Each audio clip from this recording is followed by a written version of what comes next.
brand new banger.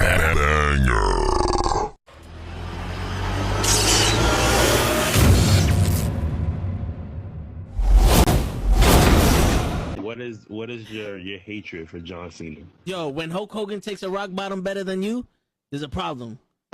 There's a problem. My man. All right, so give me the camera. One rock bottom. Yo, no, it's more than that. Show, give me the camera. I got the fucking camera. Kenny, I'm gonna have to do it for you. I'm gonna give you the whole spiel. He came out as a prototype.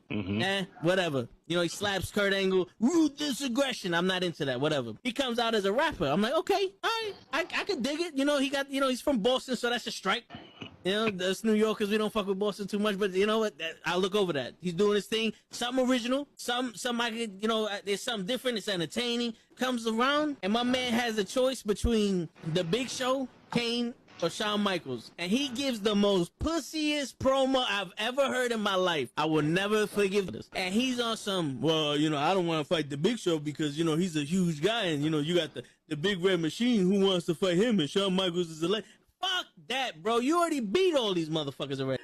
Her return on SmackDown. Okay. So I definitely read some rumors about that. Because for whatever reason, and I don't know Cody's reason, you turn around and go back, and people are gonna be, you destroyed thrones, and you go back?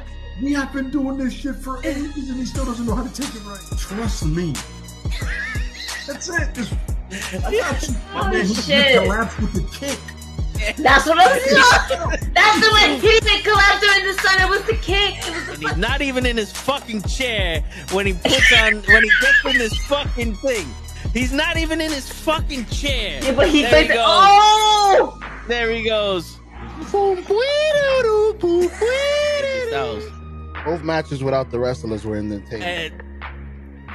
And on that note, everyone, it's your friendly. Word. He be like, I got a left elbow and a right elbow. I can break your face with an any elbow. Make sure that you get elbowed in your elbow with an elbow. Got the arm ball, get the phone ball, get around with the arm with the bomb ball. Daddy's gonna take you to Jersey Shore.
I'll come get it in a second.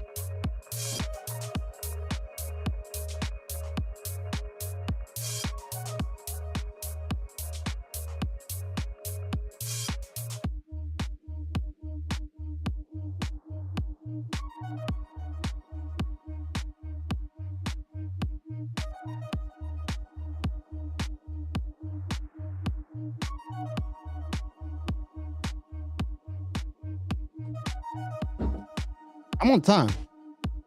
I'm already here, so I don't want to hear it. It's 9:45. I'm here. Run the show. Run the play, baby. Hey. I like this song.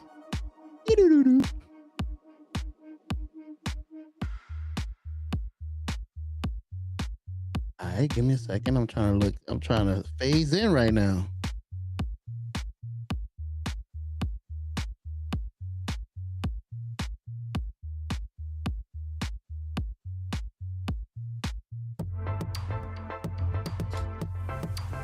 And we back.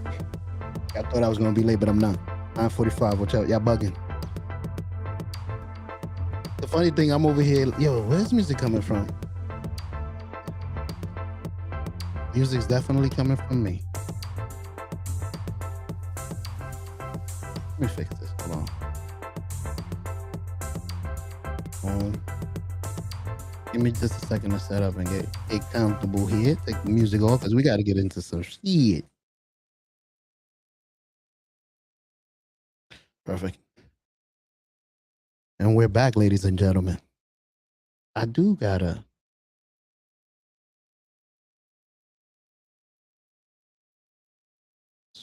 Let's switch to. Is it this one? Hey, I'm gonna have to do stuff on the go. There you go. That's the one.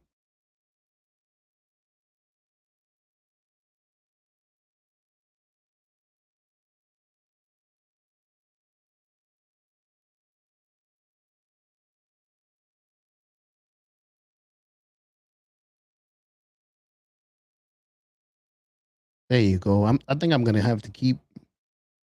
I'm gonna have to keep the Nukkle Hedd sign.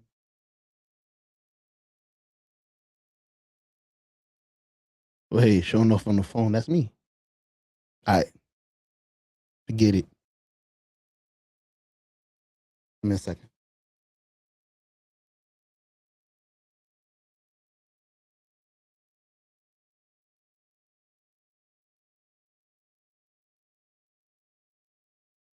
Much better. All right. How y'all doing, ladies and gentlemen? I am your host, Mr. Shonuff. And appreciate you spending your time here with me. Welcome back to the Toe in the Show.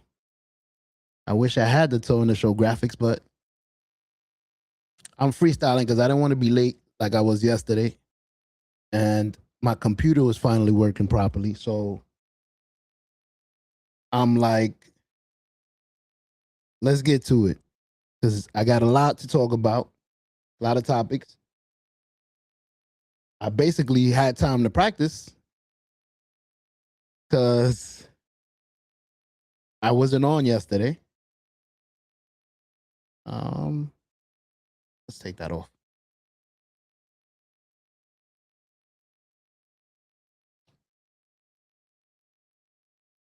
All right.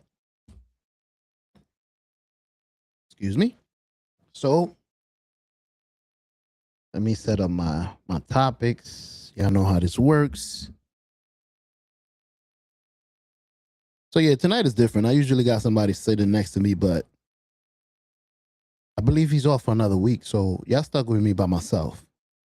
So I've been trying to be innovative and making questions up and stuff like that. And like I said, usually for the rest of the week and tonight, you guys are my co-host. So whenever I ask questions, y'all can answer it. And so far. But anyways.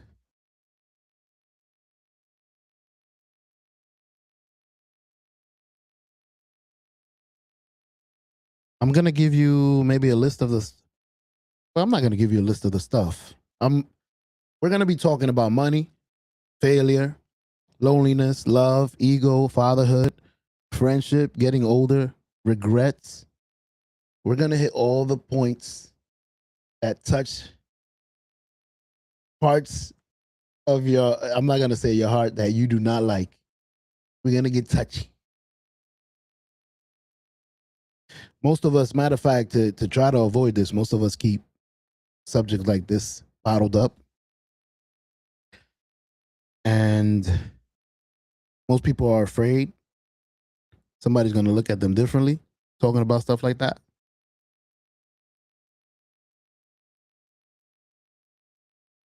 So here's the deal. I'm going to open up to y'all. Y'all going to open up to me, and we're going to be good.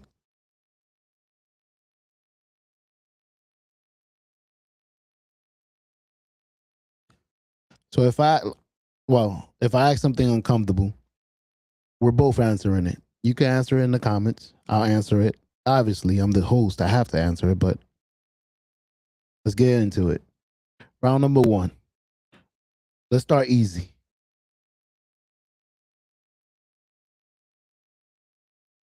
And I know this question sounds familiar, so I'm going to break it down.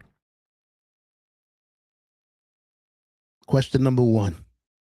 What? Wrong button. Hold on a second. Let me get my buttons right. A second. Nothing is working correctly here. Is it this one? I hope it's this one. No. I don't think it's that one.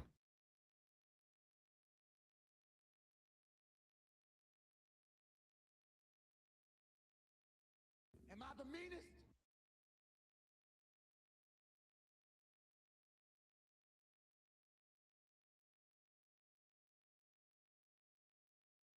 All right, let me see. Is it that one? There you go. Okay, we're back. So let me open this up. Let's get to it. Question number 1. And the button I was looking for is my question button. Question number 1.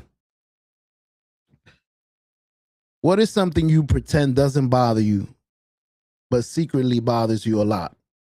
Now let me explain. Don't give me the politically correct answer. What's something you act like you're completely over, but you're not? An old relationship, something somebody said about you, financial situations, your career.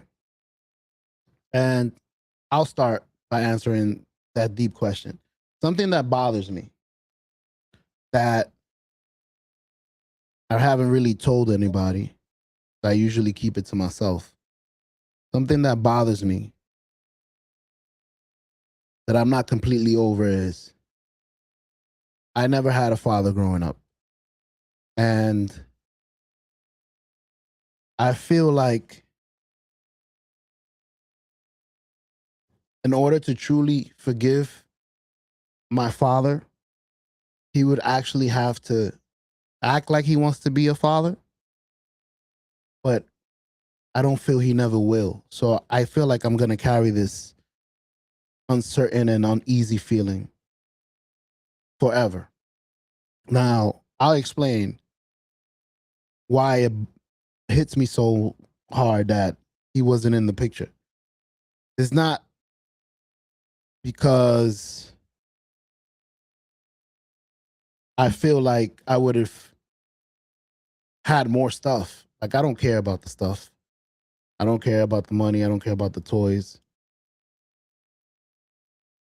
I feel like not having a father ruined the man and the father that I became, because I never had an example of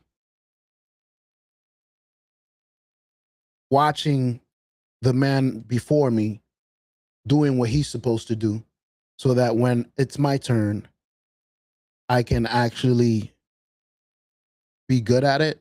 Now, I'll say that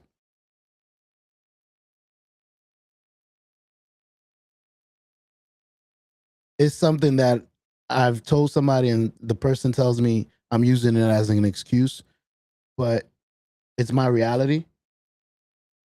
Like, even if watching, because I tell my son now, I'm not good at being a father because I've never had an example of one.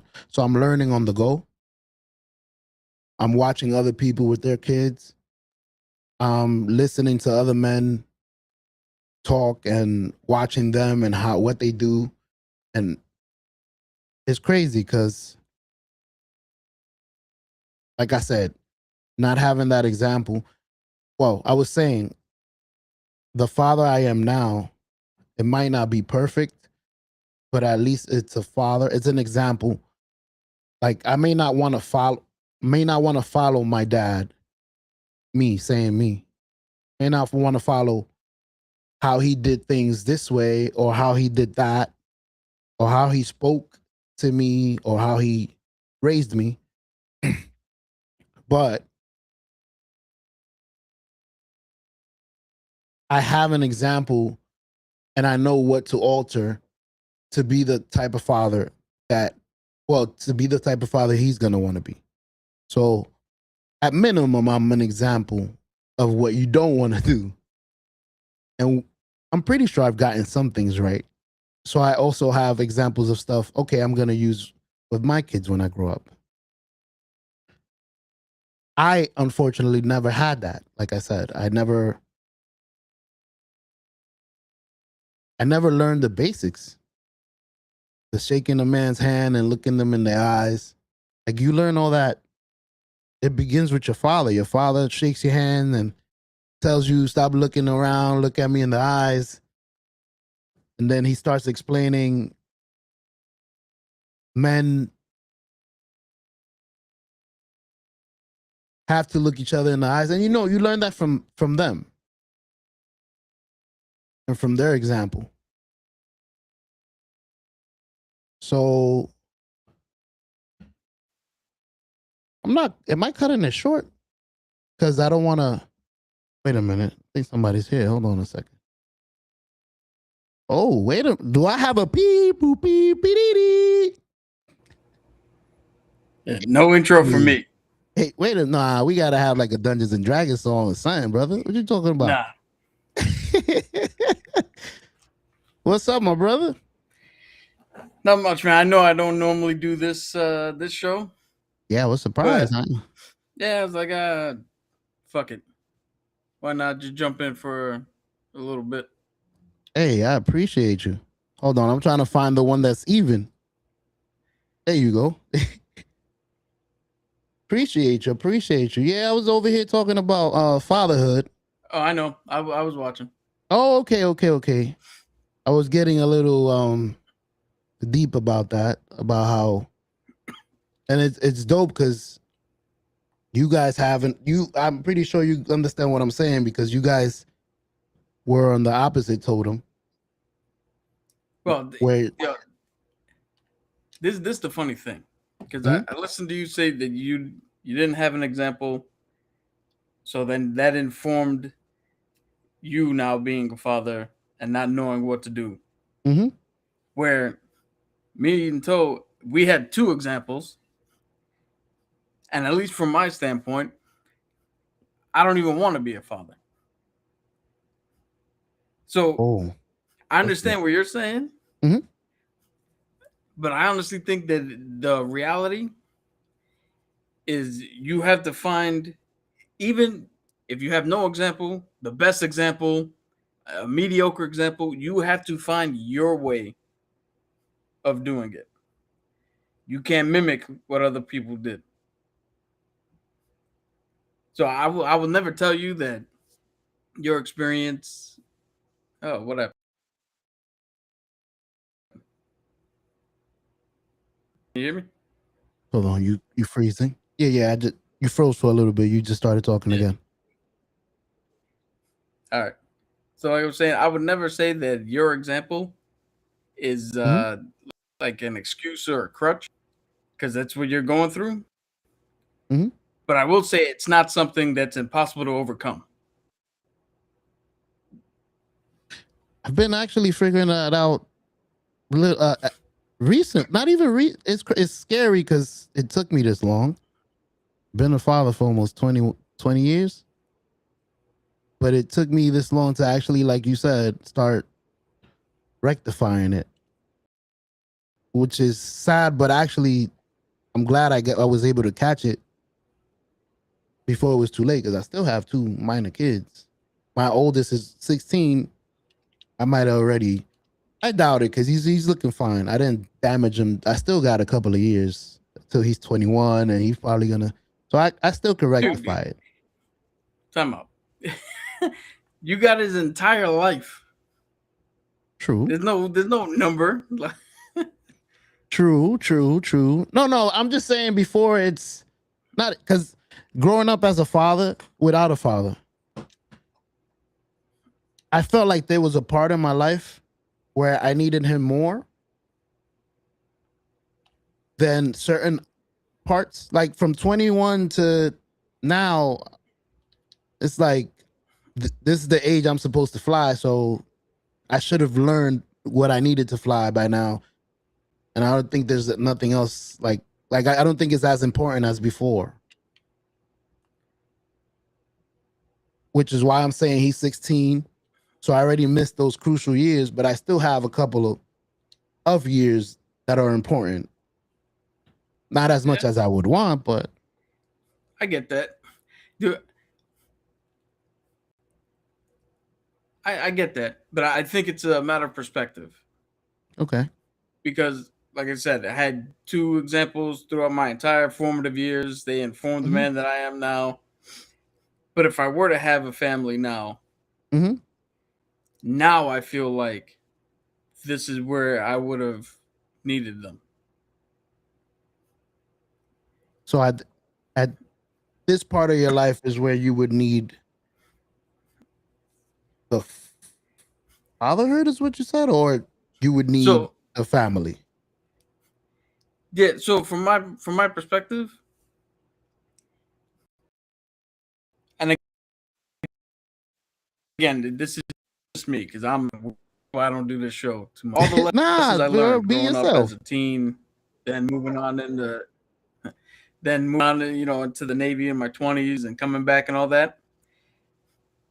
All those were fine, right? But now, like if I all of a sudden find somebody, have a family, not having them here to enjoy that, and not having them here to not necessarily guide, but to bounce ideas off of, and like, yo, you guys have been in this situation because you guys have been married this whole time. Will you have kids? What now? Let me pick your brain. Right? Because when I'm 21, who gives a shit? Like you said, you fly.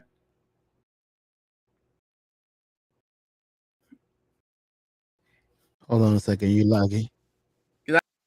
I think you're just supposed to get the small little building blocks in the beginning. Shit, I might have to.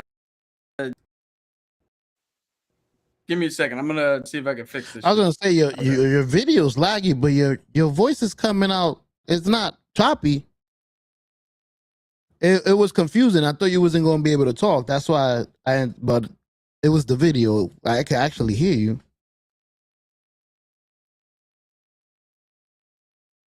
As soon as I said that, the video said nope, chop. All right, he'll be right back. He's trying to. I'm gonna put you backstage while you fix it. I don't know if you think you might have. Yeah, you might have restarted. All right, so I'm gonna put him backstage. Joseph, what's up, brother? I saw you. My apologies. I was just getting into the the deep conversation and I got lost. My apologies. It was cracking, brother. How you feeling? Got off the job, happy. We feeling good, brother. Appreciate you asking, man. I hope you had the best day ever at work. I'm pretty sure hey, we're going to entertain you because we got some deep topics. So appreciate you being here, brother. And Victor, I said, yo, I'm going to be on in 5 minutes. I see what you're talking about. Perfect. I just saw that. I just saw the chat. But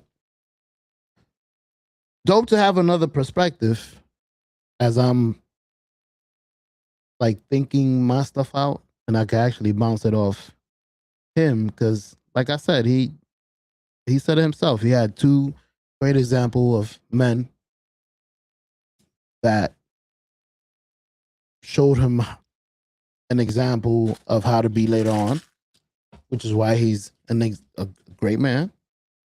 Same with Toe. So it's nice to bounce at like have other perspectives, like he said. But I'll continue talking while he joins back up. And yeah, that's my answer to the question. The first question. Gonna repeat it for those of y'all who didn't hear it. What is something you pretend doesn't bother you but secretly bothers you? And that's when I went into the conversation about my father. And to finish it off, yeah. And to hit points where it's deep, yeah, I would love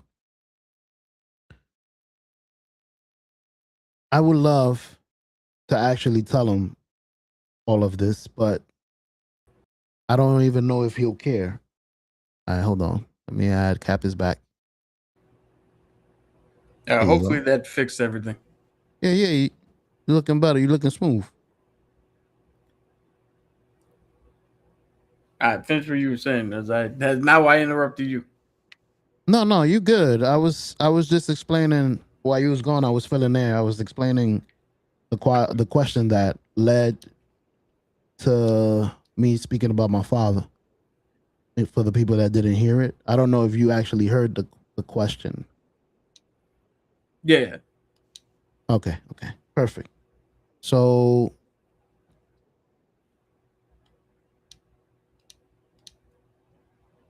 I was gonna say, you just got on. I don't want to hit you with that question. No, I don't want to hit you. We're here, man. I was gonna say, since you here, we could run the same question by you. What is something you pretend doesn't bother you but secretly bothers you a lot? Like I said, my answer was my father. Yeah. Go ahead, man. Finish your. No, I was gonna give you examples, like I said, relationships, old relationships, something somebody said about you, financial situation, your career, something you haven't accomplished yet. Those were some of the follow-up. My answer would have to be then with my job is I hate this. So I pretend like I'm cool with it because I just show up to my job, I do my work, and I go the fuck home. But I hate this fucking culture where people act like having to do work at your job is not part of what they signed up for. It's this weird fucking thing. Like, so of course I went straight from high school into the military. So the military is my first job, right? Sir. And in the military, you just do what the fuck you're told. Mm-hmm. Right? So now we come to the job and small example, we got to do confirmation calls. Okay. But now with the confirmation calls, we got to do a question survey. If we can get time for if we can get their permission to answer some basic questions. Okay. Everybody thinks that's a fucking issue. I hate it. It's like, yo, just that's what we get paid for. They're not asking us about purview. Or the directive changes. and the instructions that we have to give change up. And when I tell somebody, they're like, well, who told you? It's not me. It's like, yo, shut the fuck up. This is what we're doing. Like, why would I lie to you about what the fuck we doing at our job, especially when it's giving instructions to patients to make sure that they can get their fucking exam done? Why would I tell you something that's false?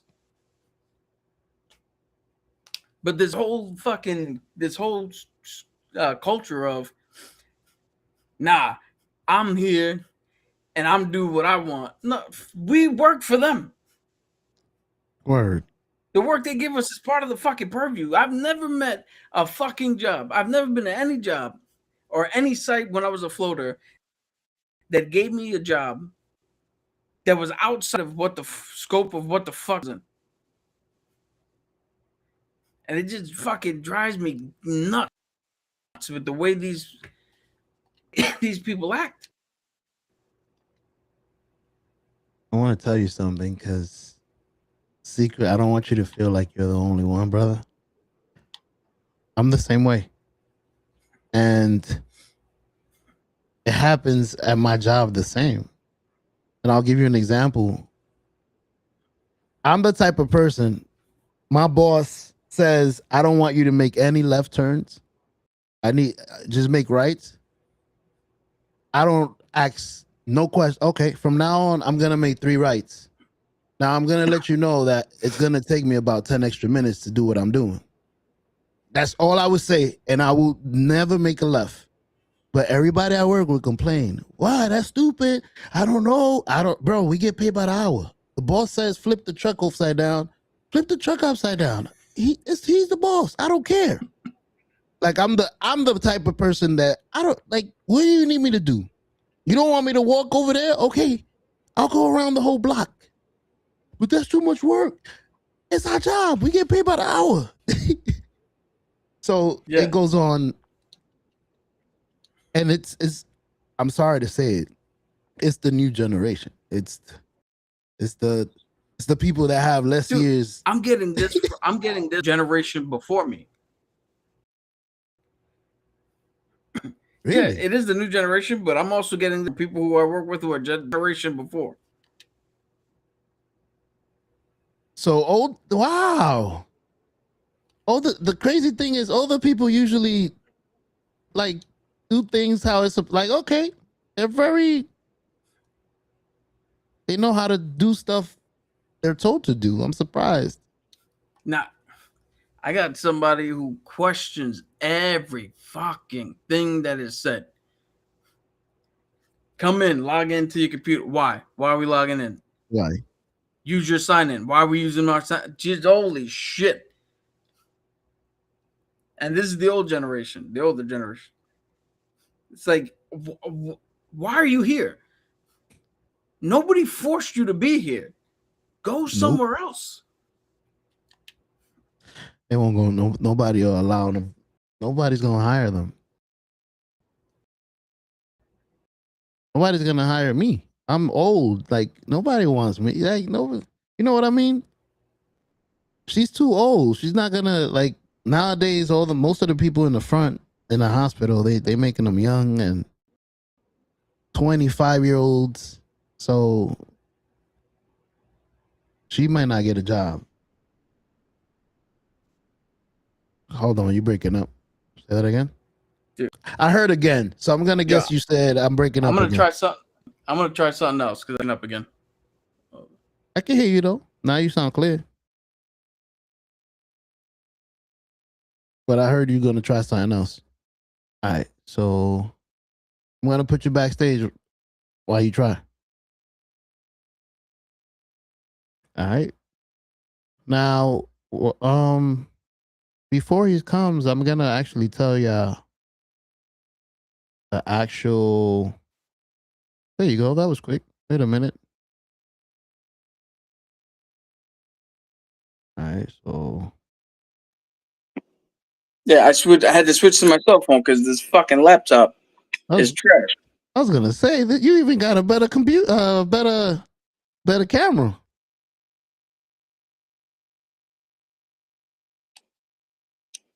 I can hear you. No, yeah, I just struck out with the bases loaded. I'm playing MLB The Show right now. Nice. I thought you were Elder Ring. I forgot. I never heard about you sports. Yo, so I'm playing my second playthrough of Elden Ring right now. Mm-hmm. I played Baldur's Gate like fucking 3 times already. I'm waiting for all those games, but you forget, or maybe it's not known. I started out as a jock, and then became a bigger nerd. No, I did not know that. Dude, I've been playing FIFA and baseball and basketball all the way from NBA Live '93. Bro, why you never play when? You had me stuck with your brother playing 2K. Yeah, you don't like it. Oh, because I don't play online. Okay. I do the like right now I'm doing the road to the show. I love that part. Yeah. That's what I do. Huh? Of course. Okay, I was gonna say I did the face scan and everything for the app. So fire, bro. I be feeling like I'm really joining the show. I made it to the top. Dude, I just got a base hit, 2 RBIs right now. Nice. What position? Third base as always. Nice. You get a lot of ground balls, some pop-ups. Yeah. Not bad. Power hitter? No. Dude, I built my guy to be exactly like me. Nice. And what I do normally, when I played, I get a base hit, I steal second, I steal third, and I wait for somebody to bring me home. That's what I do. You play I'm smart. more Tony Gwynn than Barry Bonds. Play smart. Yeah. Mr. Fundamental. Dude, right now I got I'm leading the league with 30 stolen bases, and the next guy behind me is like 12. You made him fast. Well, because I was fast. We did a thing when we played Pop Warner football. Mm-hmm. We had a thing where we were at Lehman High School, and we had to run as fast as we could, 1 lap around the track, the entire team. And I beat out every single person on that team. Our running back, our quarterback, everybody. Shit, we're gonna put you in special teams. Put that guy in special. He's a wide receiver now. You would think. But you know what I was told? I was told that I should join track and field instead of football, and I was put on the offensive line. What? 5'4", $110 soaking wet, fast as fuck. Put on the offensive line. No, this would be the best running back. You are starting running back. Started tomorrow. Give him the ball and let him run up the middle. Offensive, defensive line. That's where I was. I had one time they gave me the ball to run it. Dude. So I ran through the I tried to go through the hole. It was blocked. Swung back around to the other side. I would have had it, but I slipped and never had the ball again. It would have let you be innovated. Practice a couple of moves. Dude, we played a fucking pickup game. Right? We were during practice. We just played like a 2-hand touch game. Nope, without the pads. I outthrew his starting quarterback. Still sat on the bench. Nothing. Devil, what's up? How you doing? Oh, Jam in the building. How you doing, Jam? Apologize about that.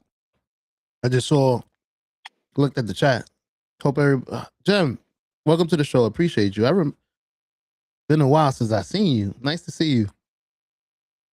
Well, just to let you know, on the cell phone, I can't see chat or nothing. So you good? I'll read it out to you, or I'll put it on the chat for you.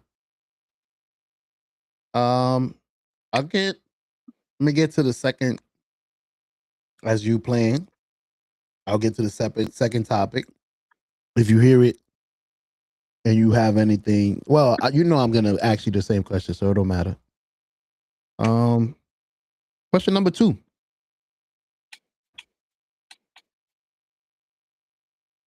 And crazy thing is, these are topics I would have loved to speak with your brother about because he keeps it to himself. Every man does. But I know I can tell when people are going through stuff. But like I said, usually men don't like to speak. So it's hard to try to approach somebody about stuff they don't like doing. Yeah. But question number 2, and I may know the answer for both of y'all because I was there. This is a men question. I'm going to make a clip, so I got to run it out. Men question. Be honest. When was the last time you cried and what caused it? For me, good. For me, it was, and it brings this father thing full circle. For me, it was thinking about the guy, the man that actually was a father figure for me. And thinking that my life could have been different because my time with him was cut short. I'm speaking about my grandfather. And I don't know why I was in one of those moments where you just start thinking. And I thought about him. And my grandfather died at age 57. And I was 9 years old. And he was the only example of a man I had. To this day, I actually keep some of his practices, which is crazy, which is why I say the example might have made me a different type of person. Yeah. But thinking about him and the short time we had and wishing we would have had more and what could have been, that was the cost for me.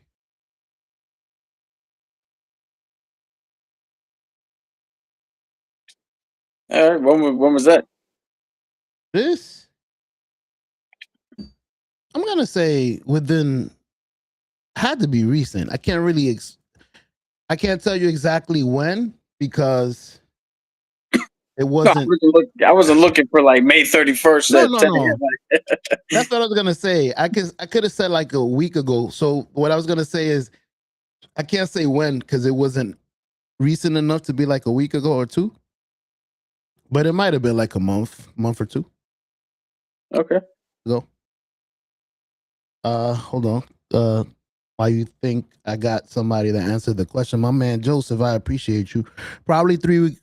Joseph said probably 3 weeks ago when I was outside smoking, and I was remembering my dad, and we were cutting a tree to plant a new one, and the new tree I was looking at had grown bigger than, well, the tree I'm sorry because I don't want to curse for the video because I know you put a curse there, but the tree grew big as F. I'm going to keep it like that. I understand what you mean to plant.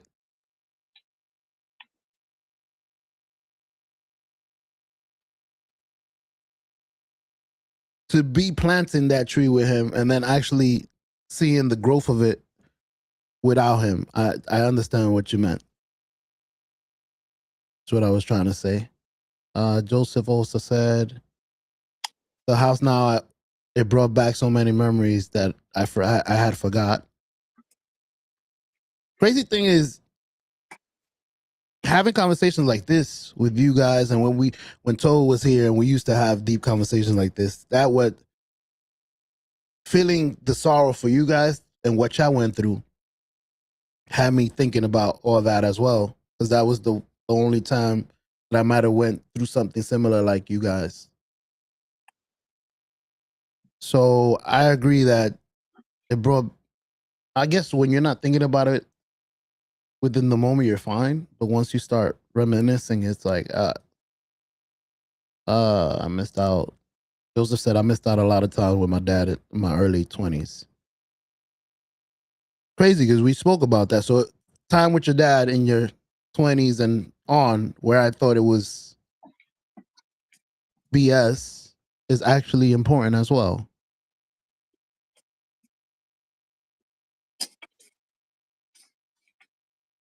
All right, that's it, Cap. He finished. No, I just had to reach for something to charge my phone. Oh no, you're good. You're good. I was just done reading his stuff. Oh no, don't leave the site. I almost left. All right, Gem answer 2. Perfect. Last time I spoke to my dad was on my birthday back in 2017 before he died with a heart attack. Whoa. So, sorry. First of all, sorry for your loss, Gem. And you lost your father on your birthday? It sounds. Or that's the last time you spoke to him, but he had a heart attack back in 2017. Like, I'm trying to figure out, not saying that it makes a difference, but to have a heart attack on your birthday. Yeah. It's a lot different. Well, I'm not saying it's a different, like it's the same pain, but it's like, yikes. But anyways. Cap, if I'm getting too deep, because I got questions for self. Like I was going to sit here and just go all out. I'm just letting you know. I'm not just comic books, bro. No, I'm just letting you know. We go deep. I got a scuba tank. Okay. Hey, I'm just giving you the warning because, like I said, you walked into it. I was in not self-destruct mode, but what's the word when you open yourself like a book? Like self-reflection?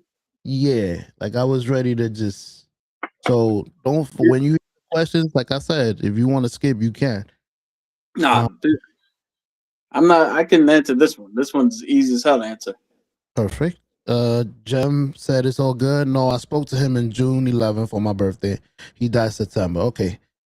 Not saying it's better, but that's a little more, because having a heart attack on your birthday would have been like, not even, because it's like, you're not going to look at your birthday the same again. Yeah. And I've seen it. I've seen it with somebody really close to me. I guessed this person's like traumatic or whatever happened to him. I had guessed when and around what time after knowing him for 10 years. Say that again? Based on his reaction? His mood swings. Yeah, like his mood swings, the way he was acting. It's crazy. I'm speaking about your brother. I've known your brother for a while now, 12, 13 years. But at the beginning of our friendship, I didn't know him well enough to understand him, because there was a point, I didn't really capture it the first few years. I just walked into it where there was a month where he was just off. Yeah. And for 10 years, well, for the first 5 years, I'm like, okay. You start thinking, or you think, maybe, because there's people like that. Maybe there's people like, maybe he has mood swings. Like, okay, he has mood swings. Maybe he's upset today. Maybe he's fine, because he'll go from me, happy, crazy, exactly like me, and then like anger. I'm like, okay. So after 10 years, I actually stepped to him and I spoke to him about it. I was like, yo, why is it around this time you get like this? And I told him, I'm going to guess this is when this happened. And his jaw dropped. He was like, you could tell? I was like, yeah. Every year around this time, you look like you are looking for somebody to stab. and you don't have time to shave because you just stood outside in the street. I wish a nigga would. Saying the words that you love to say. And yeah, little by little, after 10 years, I told him he started to get better because at the beginning it was. Yeah, he's not the most subtle person. Yeah, at the beginning he was very angry, but little by little towards the end, I'm like, I don't see it as much. I still see it, but I could see that you're not the same young guy that you were before that would have murdered somebody in a heartbeat. You're like thinking about it, like I understand, or not even thinking about it, like not even. I don't want to say coping, but you're coping better with it. I mean, that's essentially what it is. Yeah. But go ahead. I'm sorry to get into that rant. I was just. Dude, this is truly your show. I'm just here as a guest. Hey, we are here. So for you, the question. I know you said it was easy. Yeah. So I'm a big believer in regulating emotion. Mm-hmm. So I can answer this easily. This was last week, actually. So this is what I do. All right.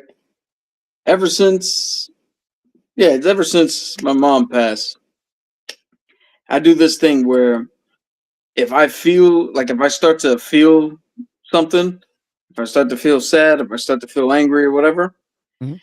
I will do what I call walk through that emotion.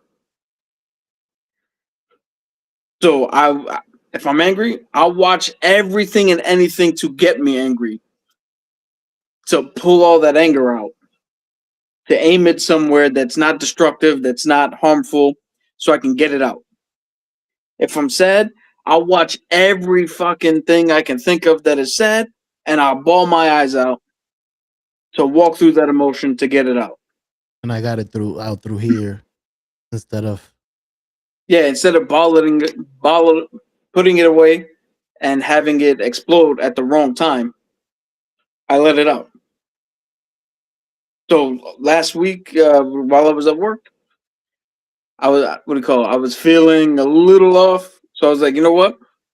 Let me watch people seeing color for the first time, getting their hearing back, military returns, just whatever I could to let out a little emotion, but still get something good in return. That's what I do. I have a question because I thought about it as you were speaking, and I'm not gonna ask you if it works because obviously it does, but does it? What? How do I phrase it? Not does it really release the actual sorrow that you had for what you wanted to cry for? Is it that question?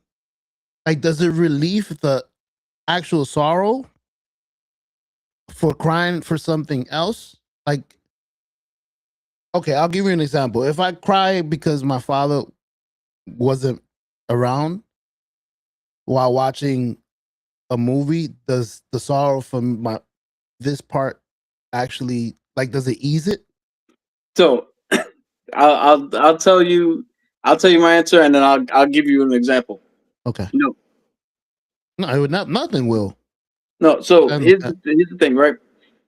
The first time I came home from the military, I had this whole thing. I didn't tell my father.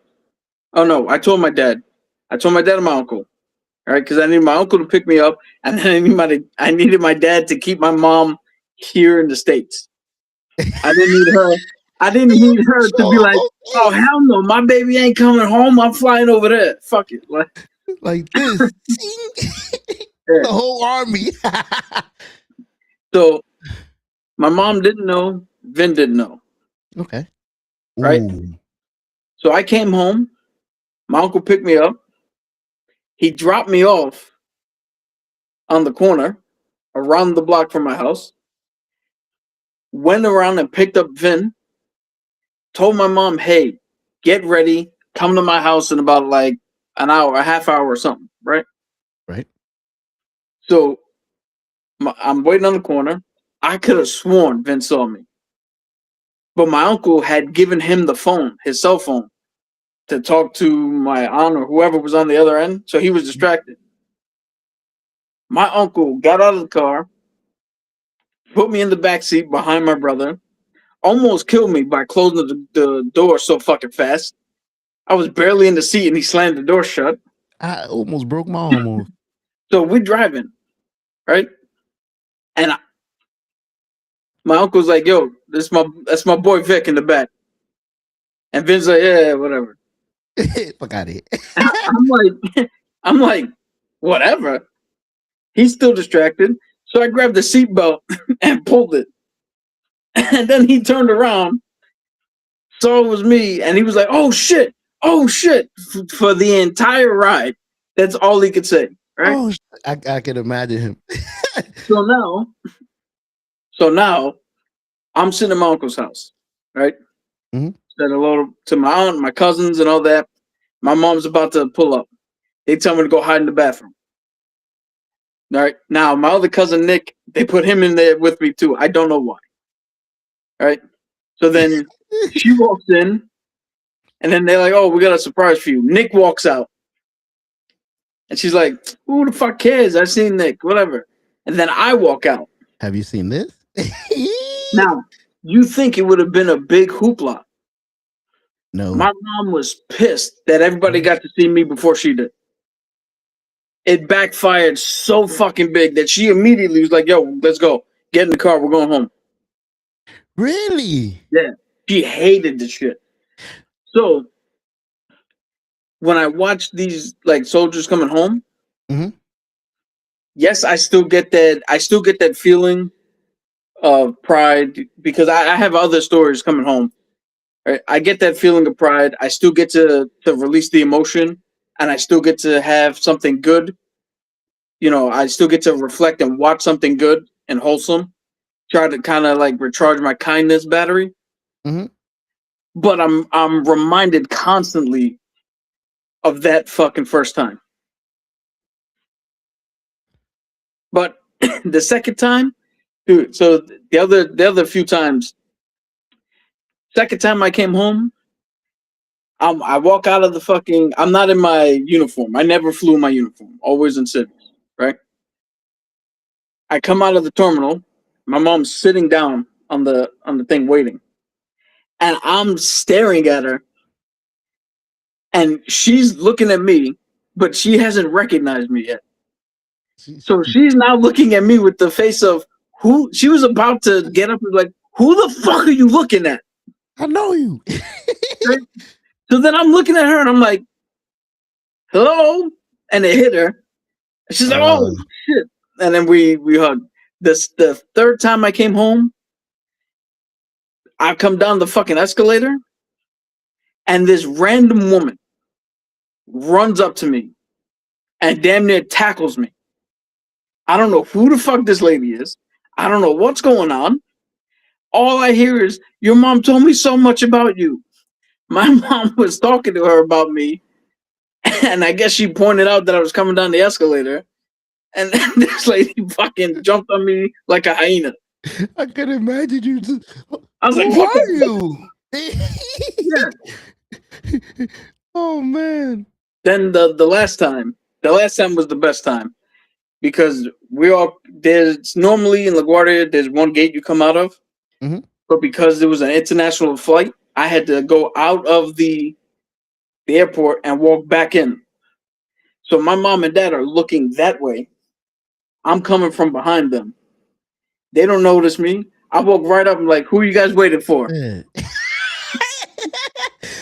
Who we looking for? So I mean, I have good times mm-hmm. coming home that I can bounce off of.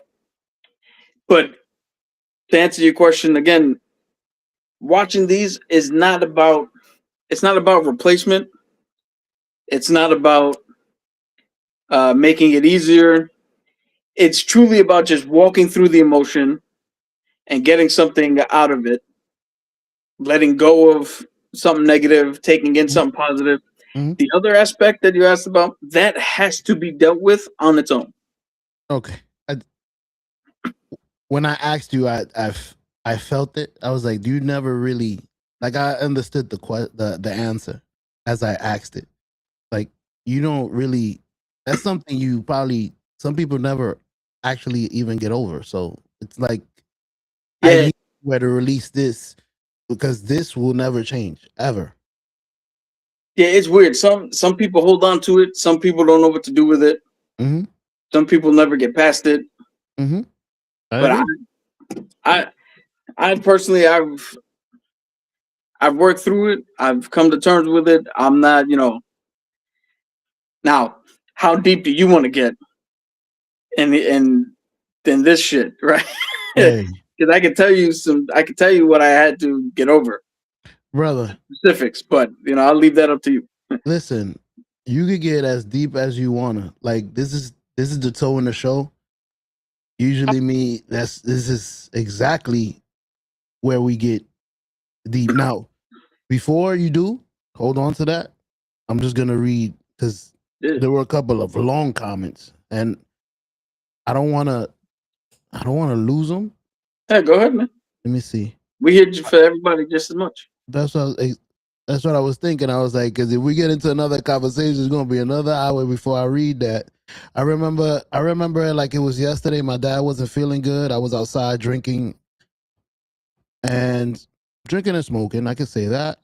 Just getting off of work, winding down. For days, for days, my sister came out and tell me they're taking dad to the hospital. Gotta switch the comment.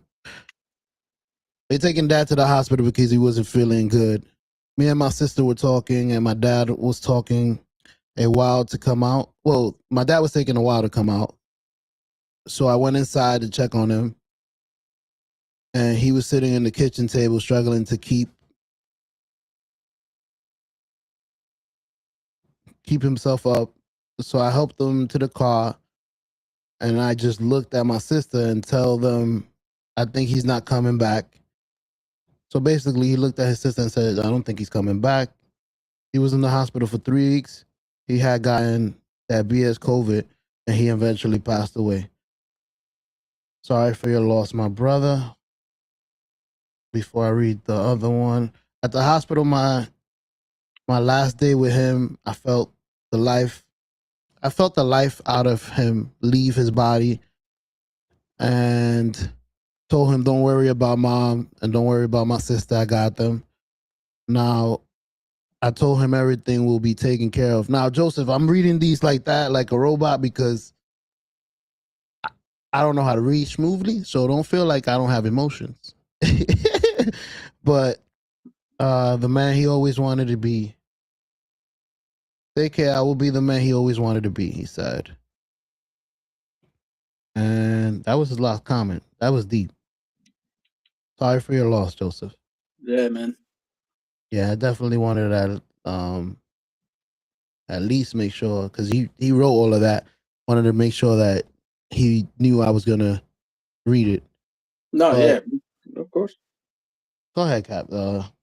Back to where we were, really getting deep on the show. No, so getting deep because this here. Mhm. Before I get into I have 100% come to terms with death. Right? Like I understand the necessity for it. Mhm. I'm not afraid of it. Mhm. I'm not angry when it happens. I understand the role it plays. Right? Mhm. And that, that being said, when my mom passed, we were in the hospital and the doctor was like, yo, we can keep her on the incubator forever, or we can take her off. What is the thing? In the moment, Vin and my dad did not want to take her off. I was like, because they thought she could still pull through. Mhm.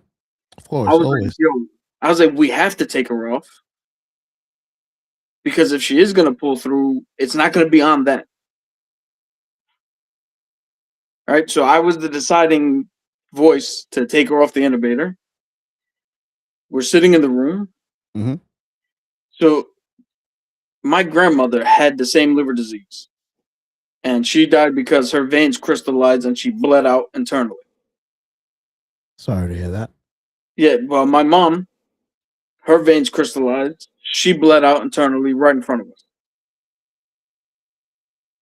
And I in the moment, I did lose it because I was not expecting that. Right? I hadn't learned the lessons that I've learned now. I hadn't learned them yet. Mm-hmm. So I was freaking out. Then they got her stable. We all went to sleep. And we fell asleep, I should say, in the room. I was the first one to wake up. When I woke up, I noticed she was gone.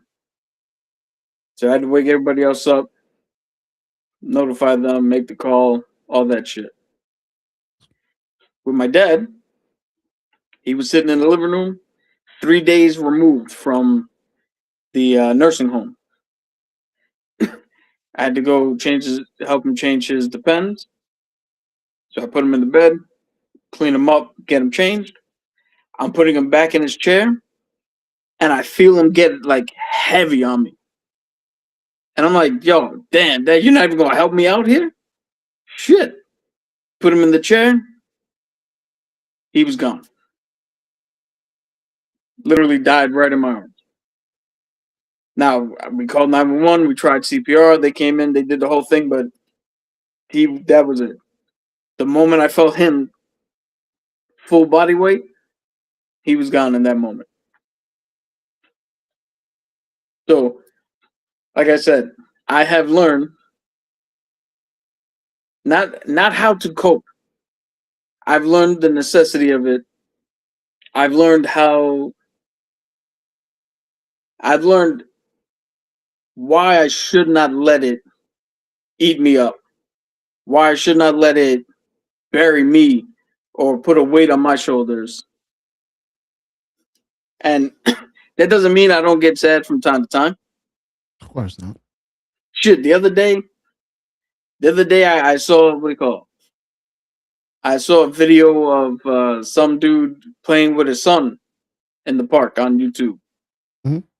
And I was just thinking, I was like, I'll never have that again. Like, I can never just walk up to my dad again, or to my mom or my uncle. So those moments still happen because, I'm human. But overall, learning to deal with it and getting over is what I'm thinking of right now, but it's probably not the best term. But learning to come to terms. There you go. Learning to come to terms with it Learning to cope goes a long way in being healthy with yourself. And that's by the way, if you see me look at my phone as you're speaking, it's because I'm writing something I wanted to ask you. And it's for this reason, because I just totally forgot what the hell. I'm like, shit, it was a good question too. But I'm going to speak. I do remember because I wanted to write down two things. I do remember what I wanted to tell you about what you initially said, because I'm the total opposite of you. I don't cope. Lately, I've been coping with death a lot better. I generally didn't cope with death well. And I'll be honest, till today, not that I haven't come to the agreement that someday I will die. Same thing with my family members, because like you said, you're coping, well, not coping, you're learning how to deal with it because you know that is a part of life. It's the circle of life. Everybody's going to go through it. But I haven't really, I've only came to the comfort. Is it the comfort? I've only came to the, how do I say this? With one person. Like You've only accepted. There you go. Perfect. I've only accepted that one person is gonna die. And it's gonna sound sad. And I do apologize to my family. But the only person I've come to accept that she will die someday and I'll be okay with it is my grandmother. My grandmother is 107 years old. She's outlived everybody. I wish she would live to 250, but I'm realistic. I don't know how much time I have with her, but boy, did God give me 107.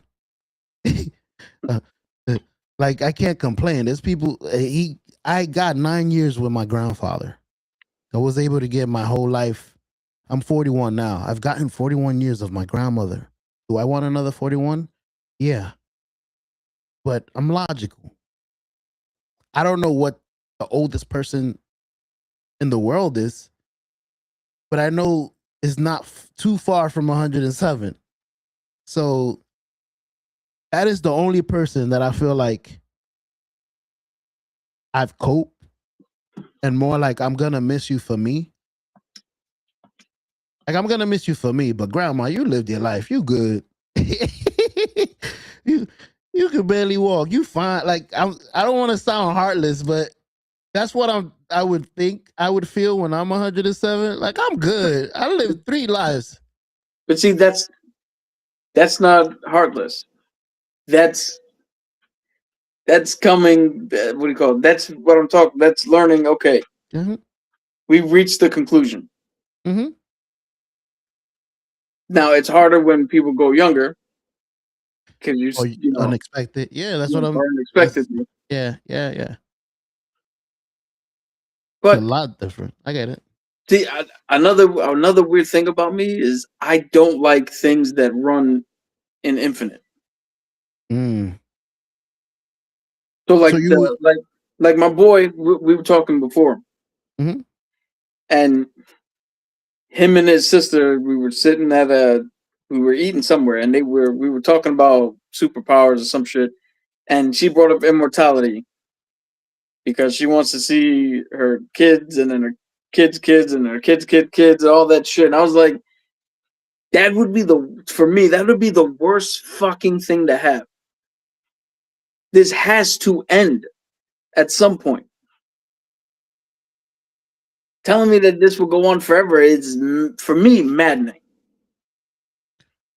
So that, that kind of helped me a little bit with the overall shit. Like I said, for me, I don't. Even before anybody passed in my life. Well, I mean, not before, because my grandparents passed when my mom's mother and father passed when I was a kid. But after that, growing up, even before that, never afraid of death because this has to end sometime. Because now, if you think of it 2 ways, if you're logical and you don't believe in religion, logically, there's an end. Every fucking thing ends. So there's no point in fearing it because you're never going to know. You're going to go to sleep or you're going to do something one day and then that's it. You're never going to know the conclusion of that. So what the hell you live life to the fullest. Yeah. Now, if you are religious, the whole point is to get to heaven. So when you're called up, you're going to meet everybody that has ever left. You're going to the best place in the world, and all that. Yeah. So again, what would you be? The only thing you would have to fear for is if you know you're going downstairs. But then in that case, if you're doing shit and you know you're going downstairs, you must want to be down there anyway. I believe I had 2 things. That's why I was about to write them down because I don't want to forget them. I believe it's more for me. It's not the fear because you go into paradise. You go into relax. for me is the fear, not even the fear. Yeah, it is the fear of putting my family and my kids through the pain I see you guys go. You, Toe, Joseph, Ray, everybody that's lost a father, everybody that's lost a parent. The fear of putting you guys, the guys, my family through the pain of that and to destroy them, not destroy them, but it's something that you go through every day after it happens. Like it's there. To have to be that in their life forever till they die. I know it's a circle of life, because then they're gonna do it to their kids, but it's like that's more for me, like the pain of, and it's sad because now that I think about it, I don't want to die for them, but it's not like I do anything about it. I don't eat healthier. I don't work out. Like I don't try to live as long as I can for them. But I'm afraid to die for them. Now I'm getting like too deep. It's like branches everywhere. Dude, here's the thing. All right, I fully understand that. Mm-hmm. The only thing I could say to you that would bring you any comfort, right? Because me and you, we don't think the same. We're not the same. Probably nowhere close. No. All right. So the only thing I could tell you is, because now this is illogical to make every single day the best day, blah, blah, blah, right? That's cliche. That's some Hallmark bullshit. Correct. You make as much time as you can, right? As meaningful as you can. And I'm not talking about big moments. I'm talking about little moments, wherever you can sneak them in. You do that enough times from now until whatever time you got left. When your kids think back on you, those are the moments and the memories that are gonna flood in and take out any negative. Fine. I gotta follow up. In that moment, that's the best case scenario. Mm-hmm. And as long as you teach them to be the best human beings they can be, mm-hmm. then there's nothing to worry about. Because yeah, they'll be sad. Yeah, they'll go through it a little bit. But if you taught them right and you gave them enough good things to hold on to, they're gonna be fine. Hold on for because that's how you made them. I was gonna tell you, I do have a follow-up question for that. Just remember what we were talking about, because I see Joseph actually wrote a few things. But we were talking about building moments for your kids to always remember you. Okay. Joseph says, let me see. We can never be afraid of death, or we gotta accept life. We gotta accept it like we gotta accept life. When a newborn is here, it makes us stronger. That's an amazing life she's living. Show you are blessed. She's seen a lot and experienced the up and downs, but she's grateful for her family tree. She has grown how many grandkids and great grandkids? I'll tell you. And thank you, because you just reminded me of that topic that I wanted to talk to Cap about, but I forgot. Because he said immortality, and he spoke about living in infinite and how he hates it. And I will tell you from personally seeing it through my grandmother, she hasn't lived forever, but it kind of feels like it. And brother, she's lived so long that she's got to experience stuff that people shouldn't experience. And that's what I was going to tell you. Being infinite, you get to see your whole family tree die, because you didn't make everybody immortal. You're the only immortal one. So my grandmother has seen, unfortunately, some of her kids die. She's seen. Did she see any grandkids? God forbid. I think one of my cousins died. Like she's seen stuff that people usually are not here to see because they're old. Like a grandkid, God forbid, dying. Like that means he grew up to be. Well, it should mean that he grew up old enough. Like your grandmother's 107. She got to see a couple of her daughters die. So it's like you get to see stuff. You get to see your whole family.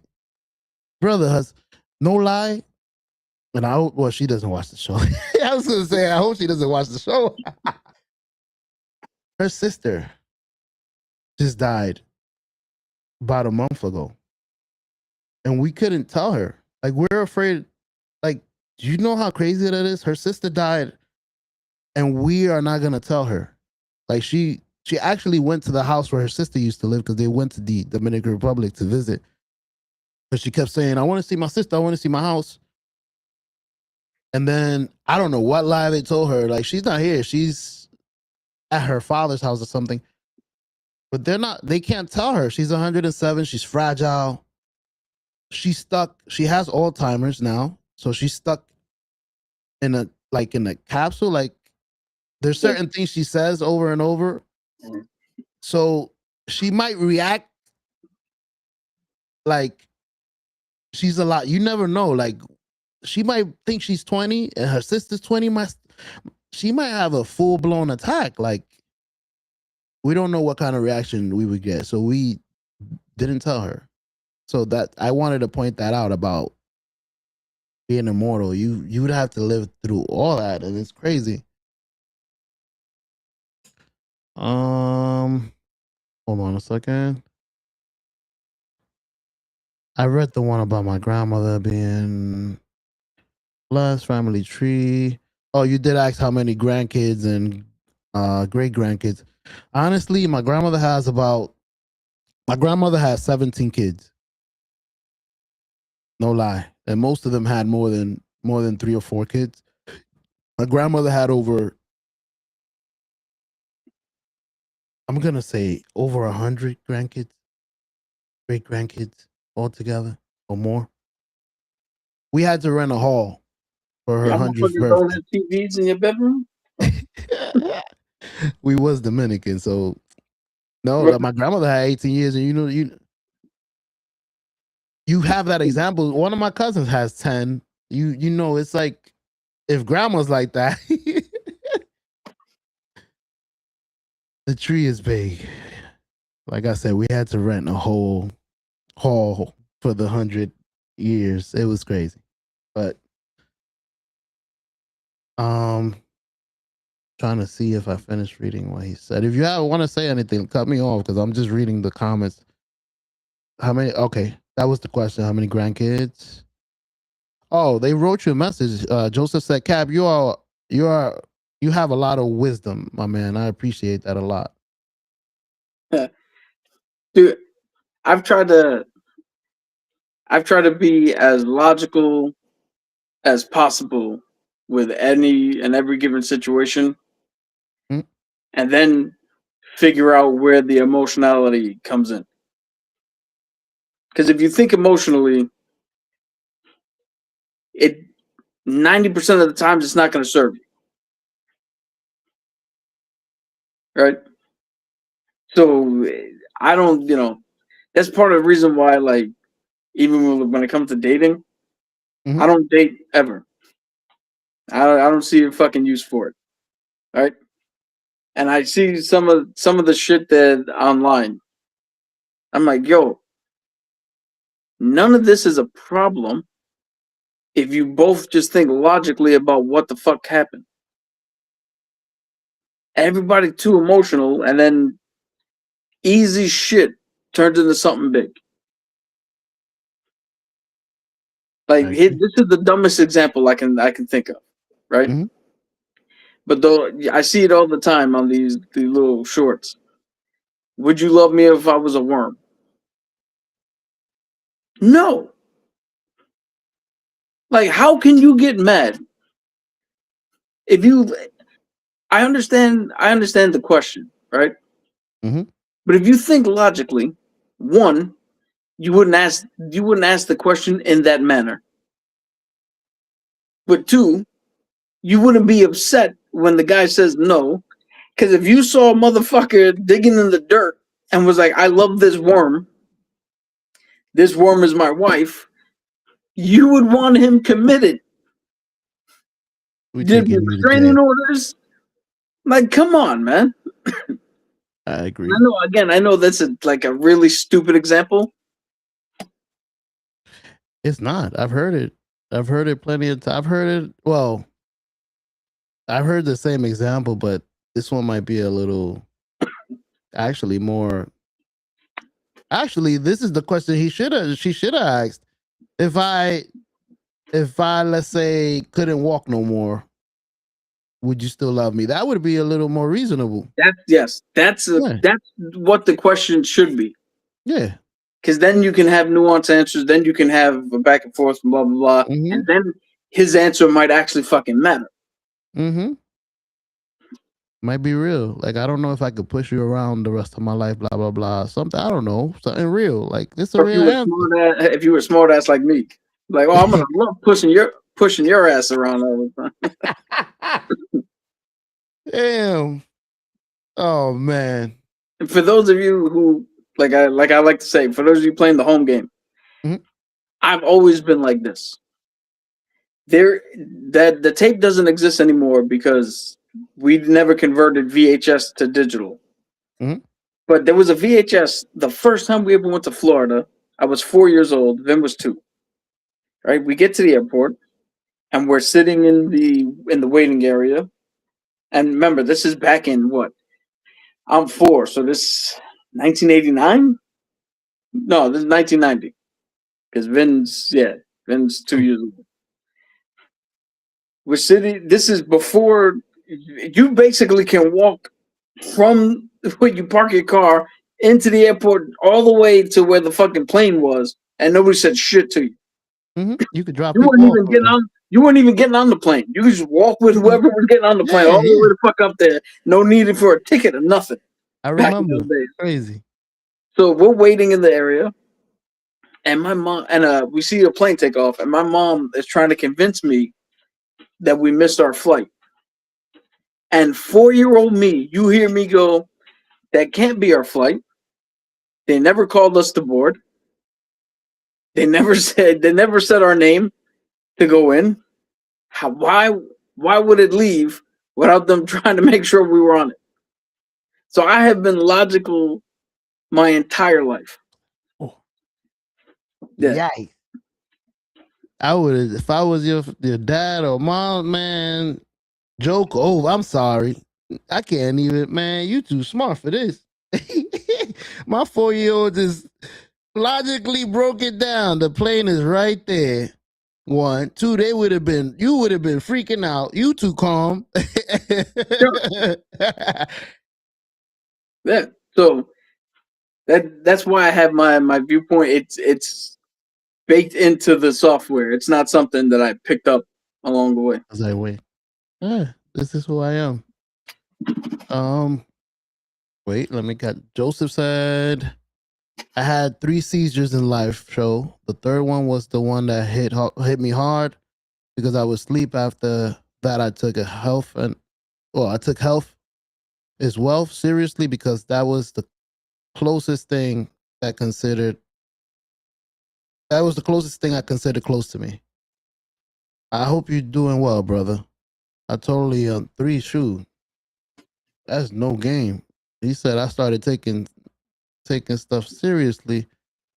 You see, deaf, we're not getting younger, so we gotta extend this precious life that we have so we can enjoy ups and downs. I agree with you, sir. That's what I'm saying. I gotta stop playing game and actually get into health. Get into being healthier. Yeah. Can I say something that might be controversial? No, please. So I don't know the context in which he actually meant, the extension of life.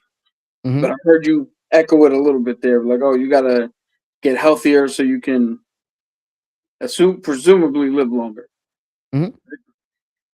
Now, here's my controversial statement. We have the exact amount of time on this earth that we're gonna have. And there's nothing you can do to change that time. If it's 40 years, if it's 110 years, if it's 20 minutes, that's the amount of time that you have.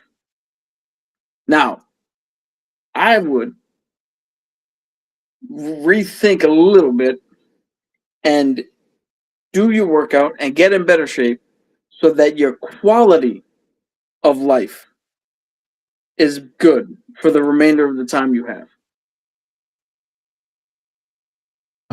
Now But- I understand exactly. No, I understand exactly what you're trying to say. It's and I'm not trying to be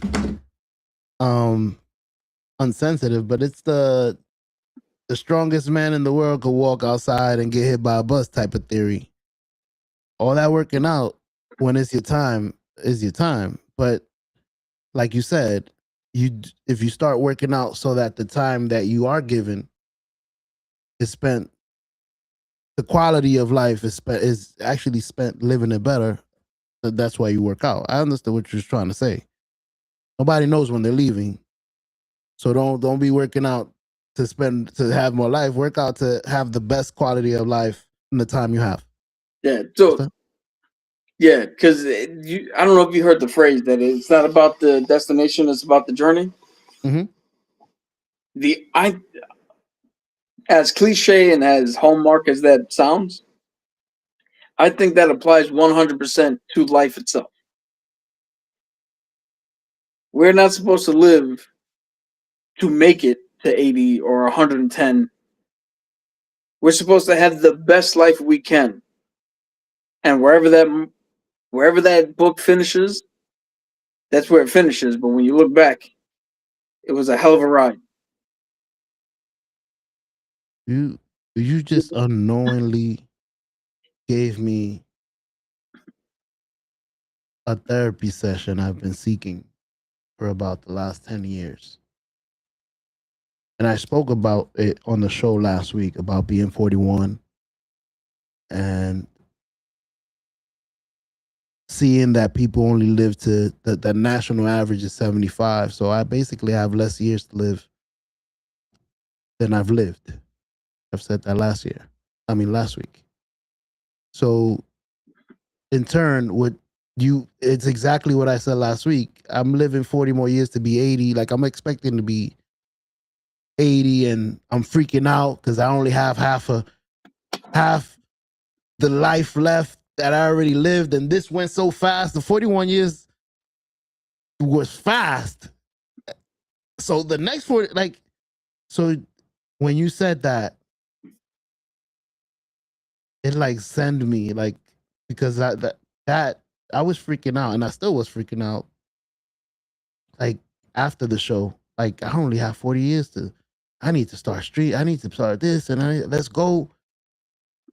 But like you said, brother, you don't live to make it to 80. I want you to repeat that. You don't live to make it to 80. What was the last part you said? Shit, it's gonna be hard to remember what the fuck I said. You know what's crazy? Because I was talking and phrasing about it. I forgot the phrase, but I know what it meant. Yeah. It's what we call it. It's not the destination; it's the journey. So you're not supposed to live, or you're not supposed to thrive to live to 80. You're supposed to make the years you have so great that whenever you get to the end, I think I said whenever you get to the end of the book, you can look back and be like, it was a hell of a ride. I appreciate it because that's gonna be the actual clip. That's why I needed you to say it again. That's tough. I don't know if I'm the only one that was struggling with that. Dude, here's the funny. Again, I'm a weird person. I know I'm weird, right? I'm eccentric. I've been telling people I've been telling my boys since my mom passed. On my dad's side, you got 72. Both of his parents were in their 80s. His great grandmother, or his grandmother, my great grandmother, was 110 when she passed. Then on my mom's side, all 60s. I think 68 was like the oldest. Mm-hmm. So when I hit 30, I was telling my boys, like, yo, I either have 50 more years or 30 more years. Who knows? That's hilarious, but at the same, it's scary. Who knows? We'll figure it out. Let's go for the journey. Oh man, that's crazy. Great conversations, by the way.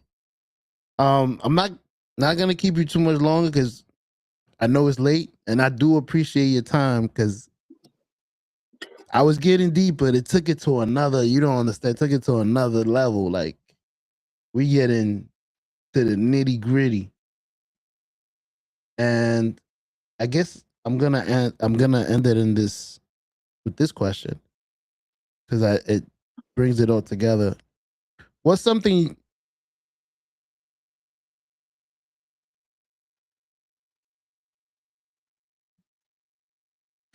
It's a double question because I just thought of one as I was reading this one. What's something you wish somebody had taught you about being a man before you became an adult? That was one. But the one I was thinking about originally was, what do you feel is the most important thing your father taught you or passed on to you as a man?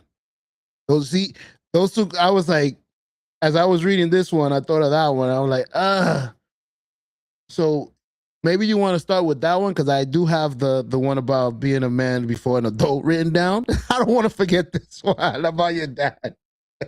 So the number one thing my dad taught me is not something he took time to teach me. Mm-hmm. It's something I picked up by just watching his demeanor and watching him day to day.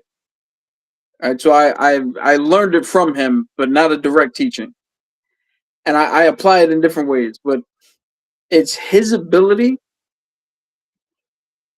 to not give a shit. Toast told me about that. He's told me about this. Yeah, my man don't give everything is okay. Yeah. You don't want me to cook this? You don't want to eat this? Okay. He told me a story about your mother. We're behind on he's 6 months behind on the fucking car insurance. Make the minimum payment. Okay. But we survived. But so in some aspects, dad bugs the shit out of me. But I've learned to use it in my own ways in my day-to-day life. Mm-hmm. I got right now I work 3 days, 13 hours a day. Right? And I can get through the 3 days. I can get through the 13 hours using that I don't give a shit method. Because whatever happens, whatever. And then the minute I leave, I forget about it. I've used that. That's one example, but I've used that in a whole host of situations that has helped me out tremendously where everybody is bugging out and I'm calm because it doesn't fucking matter. I've done that before. I don't know if I'm as good as you at it, but I do have that.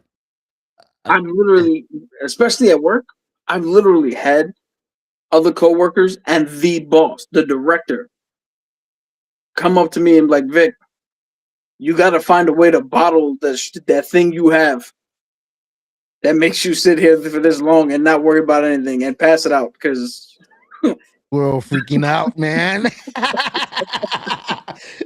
How do you do it? No.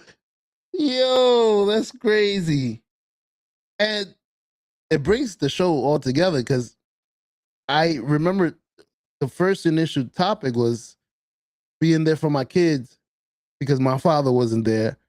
And even if I give them the bad example, they could adjust, but still use it. I got an exact, like you said that with the premium, he didn't pay the premium and it bugs you. But it made you a better man because now when it's your turn to pay the premium, I don't want to feel or I don't want to be in that. Dude, if you look at my credit history, which you can't because I'm on my phone. I'm over here looking for my phone. Every fucking thing I have is paid on time, no lates, no nothing. Again, it's not something he directly sat me down and was like, Chiquito, I'm going to teach you the. Your job as a kid is to observe what your parents did, take everything that works, take everything that doesn't work, use all the shit that works, see if there's anything within the shit that doesn't work that you can apply somewhere else. If not, discard it and move on, and then you develop your own on top of the building blocks they put. That's exactly what I thought. And as a parent, even though I'm not a parent, so take this with a grain of salt from my dumb ass. But as a parent, you're just supposed to give your kids the building blocks and see what they do with it. Just live your life. They'll be observing you. Yeah. Whether it's good or bad. I'm not going to do that. I'm going to take that. If the one thing I will say, because I've had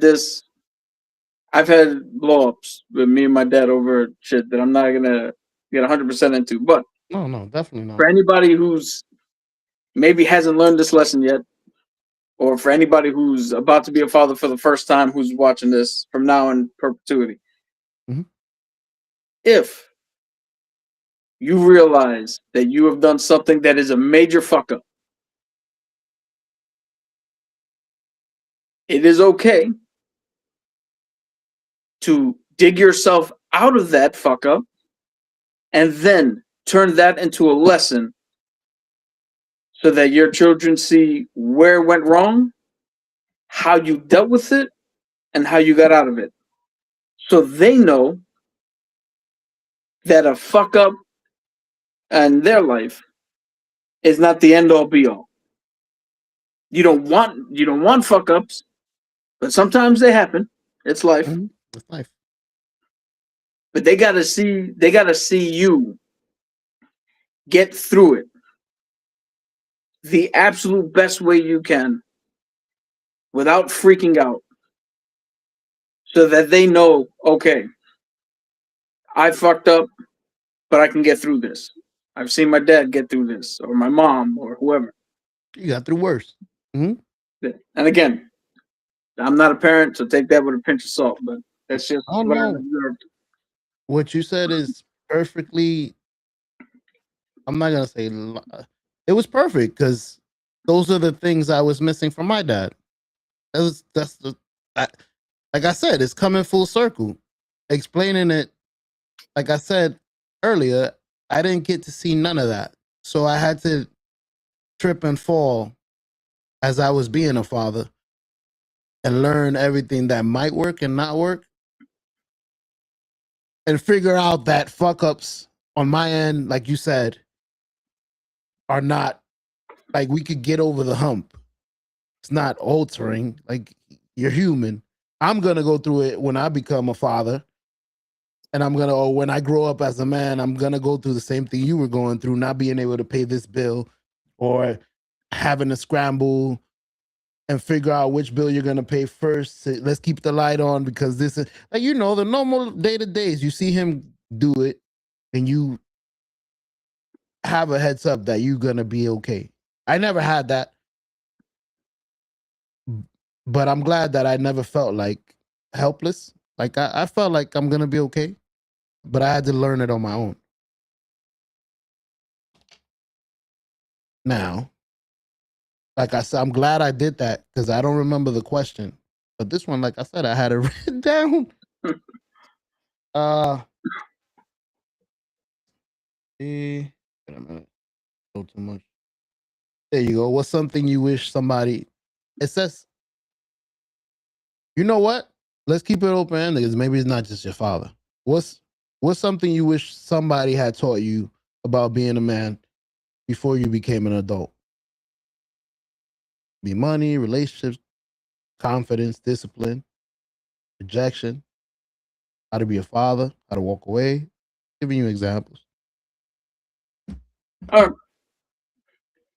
right, I got. Do you have one, or you want me to go first? You could go first, and I'll think about it as we. The one thing I wish either my dad or pretty much my dad, my uncle, or my mom would have taught me is how to take up space in a room. Because my uncle and my mom, you drop them in a fucking room, and 9 times out of 10, everybody's attention goes to them. They shine in those fucking rooms.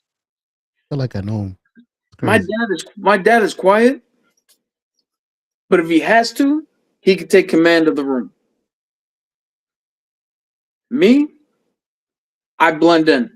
I want to be as invisible as fucking possible. I'm a fly on the wall.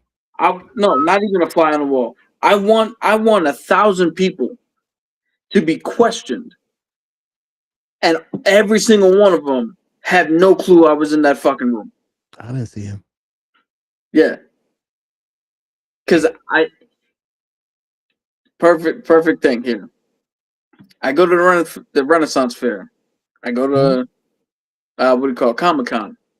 I was gonna point that out. Now, these are two places where I'm surrounded by people who like the same shit I like.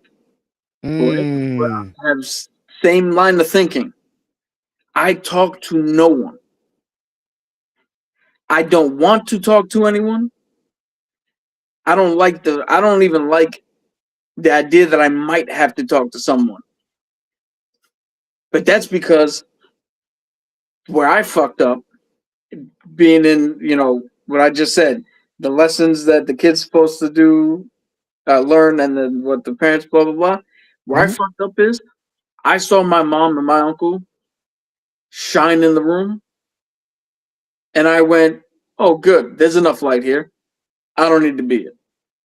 I saw my dad have the ability to command the room, and I went, oh, good, somebody's got it. I don't need to do it.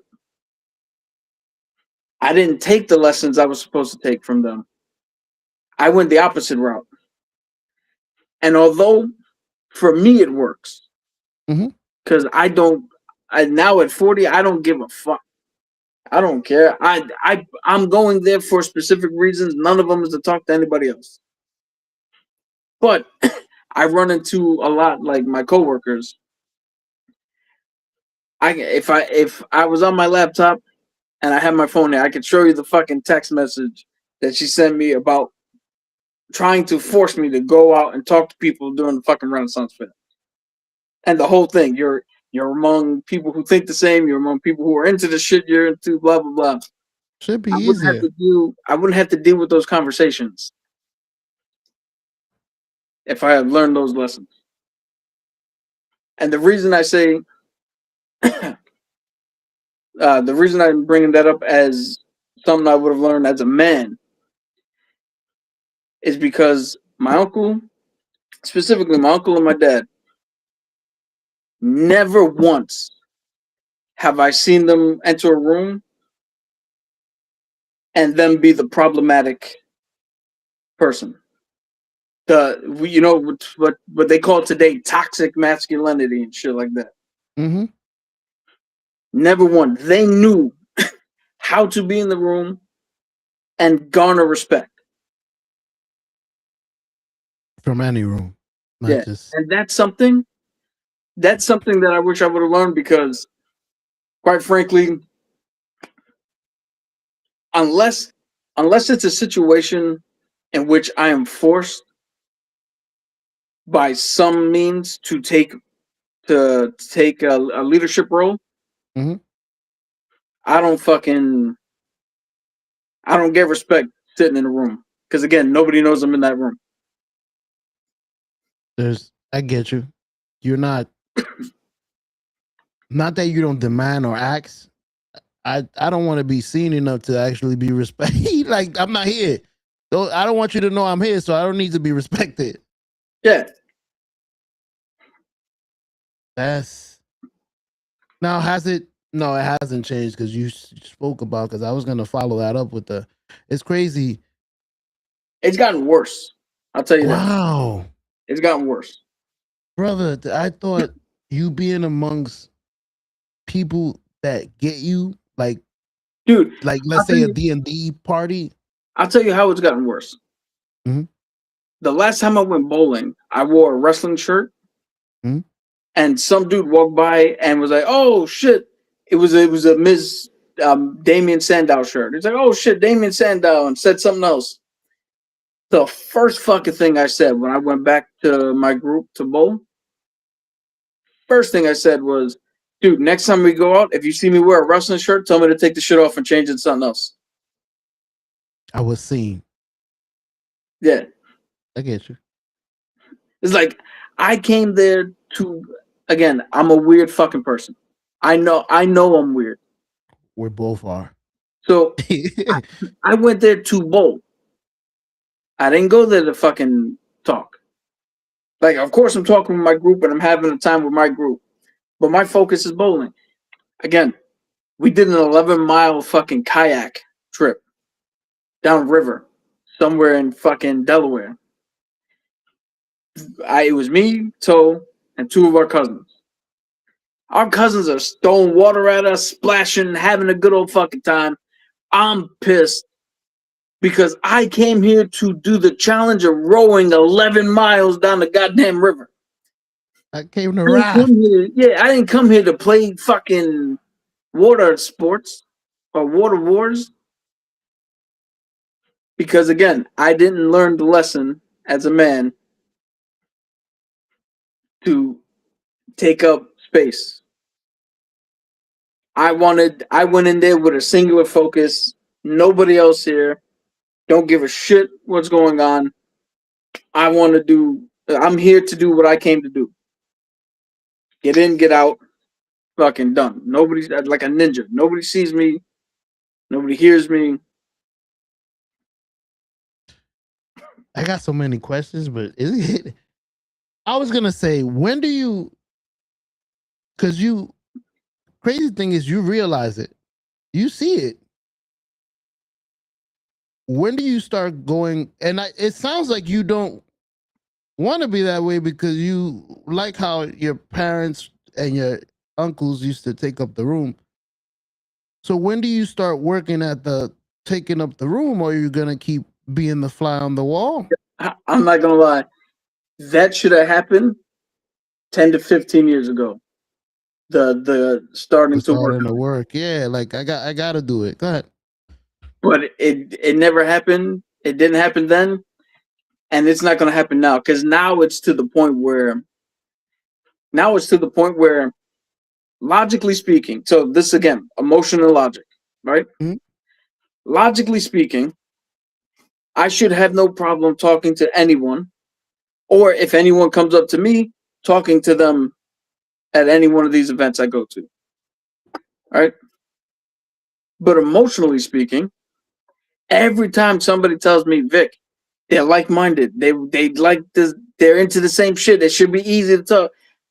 All I hear is, so they get to enjoy the Renaissance Fair and the Comic-Con however they want. I have to change completely what I do to gain enjoyment in this event the way you want me to enjoy it. And because I can't switch my brain out of thinking like that, I haven't figured that out yet. It's only gotten worse, and the more you tell me to do it, the less you're gonna do it. Yeah, I'm literally the dude. If you tell me, Vic, walk into this Burger King, I talked to the girl sitting in the third booth. Sit down, tell her your name. She's gonna give you her number. I will go to the McDonald's. I'm out. Hell nah. Yeah. I'm not laughing. I'm laughing at how you said I'm going the other way.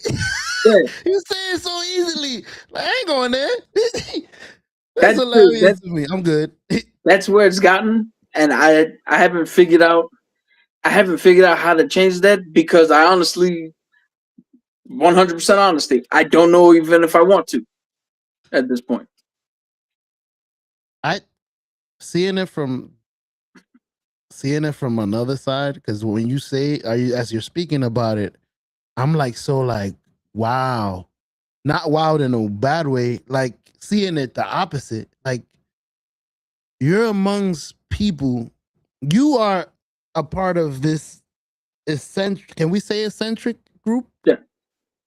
2 eccentric groups that not a lot of people are involved in. Well, millions of people.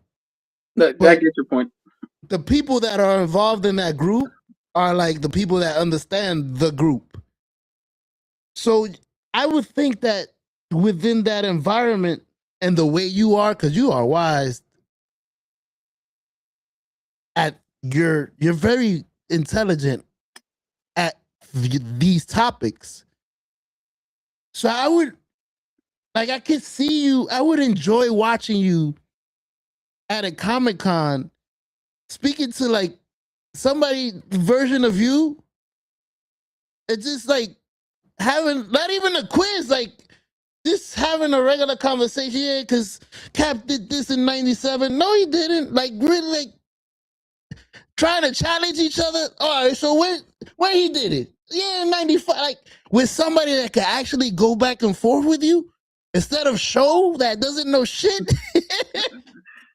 That would be interesting, but not to you. I understand, but go ahead. That was pretty much done. Yeah, like that would be. That's where I think I thought getting to know you better. I understand you a lot better. I do appreciate you. I understand, and I'll explain why after I say. I thought within these groups you would be like shining, like.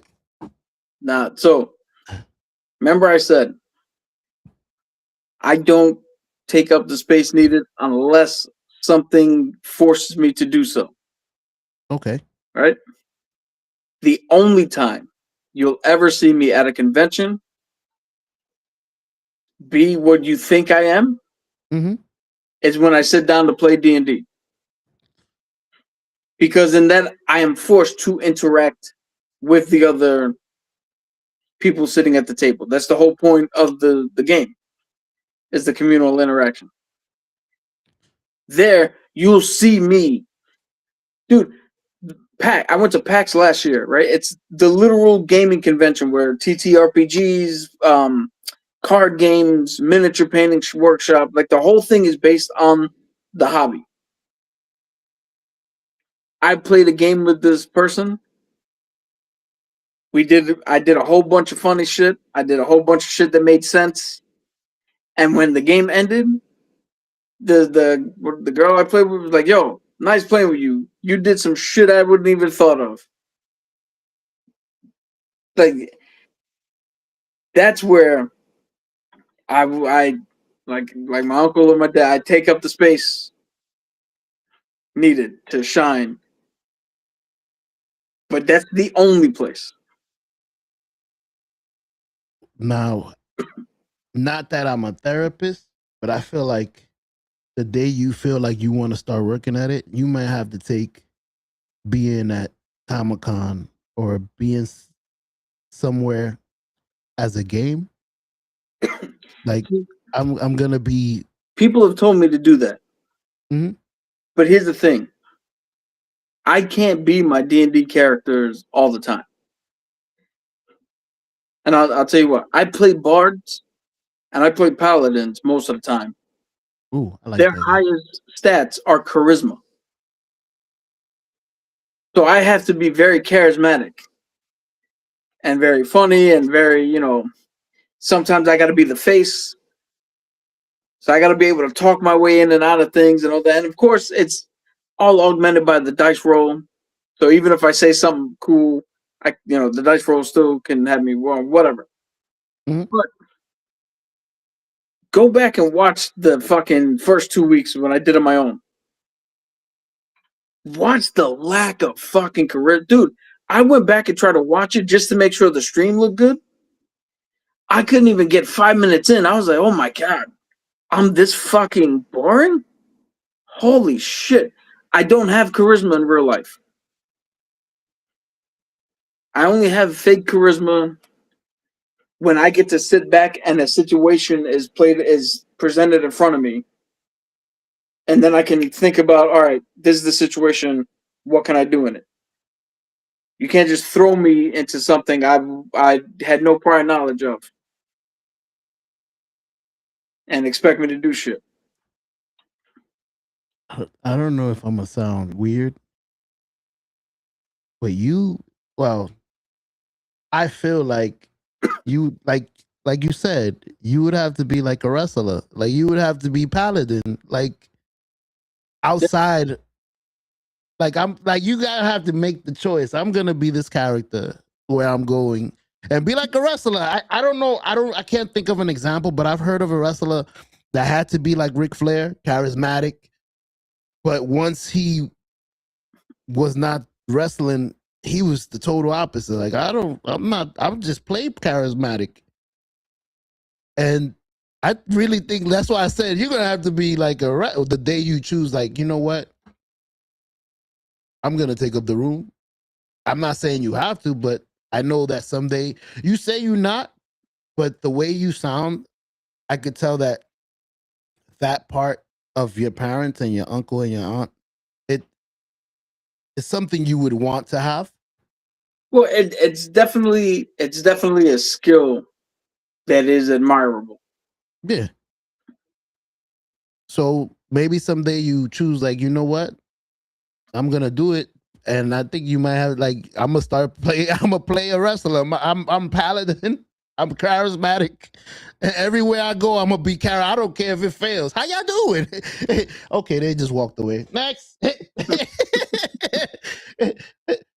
But yeah, hold on, because like I said, we've been having great conversations. I keep forgetting about the chat. The chat's been going off. I'm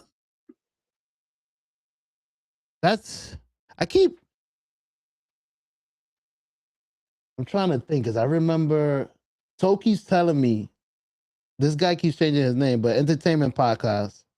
Is that what's his name? Is that Tyson? I don't want to get it wrong, because I know To always tells me that's Tyson or changed his name. But Ring, what's going on? He says, "What's up, Cap? What's up, Show? What's going on, Ring?"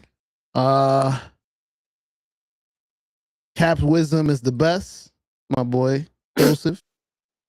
Let me see. See, here's where I don't take up the space.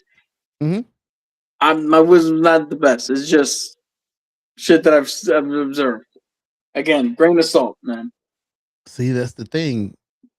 Things you've seen and what's been passed down to you, you might not see it as that, but you got passed down some good things. You wise, brother. You very like the way you think may be the way you said, like, I'm straight, but in that, it says a lot about you because you're wise enough to know. Listen, let's take the emotion out of this. This is logically what's gonna happen. Let's figure out, etc., etc. Like, you get straight to it. So it does build wisdom, especially like you said. You're a lot wiser than I thought. You spoke about going to paradise. You spoke about this is stuff I'm getting. Like I said, I'm getting to know you a lot better by you talking. Like, I understood why you are the way you are. Like, I'll tell you right now, because I don't think Vin watches this shit when he takes off. So I can say this. I don't jump on here. I don't jump on there because me and Vin have vastly different viewpoints on some of the topics that he talks about when he does the Show on the Show, and you've seen it. We've gotten better over the last like year and a half, 2 years. But go back and watch some of the old comic book shit and watch us end early. I've seen it. Because me and him get into fucking arguments. Yeah. And I don't want to do that. Because we have such fundamental differences on the way we see shit. I don't feel like fucking arguing, so I stay out. But I figured come on here with you because I've never heard anybody argue with you.